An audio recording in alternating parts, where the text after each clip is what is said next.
So we come over here, we take the buffle out, and there's CPU 2, there's CPU 1. The best way to know it is by the power supplies. That's for CPU 2. You can see how the heatsink is here, number 1, CPU 1 and CPU 2 this way. So you make sure, after I made sure that's how they line up, you just put it nicely, like that.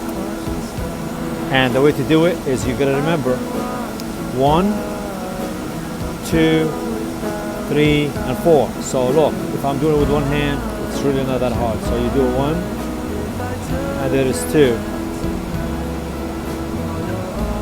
And I always have this thing on for static. So we're gonna do the third one, and the fourth one, and we should be good. We put the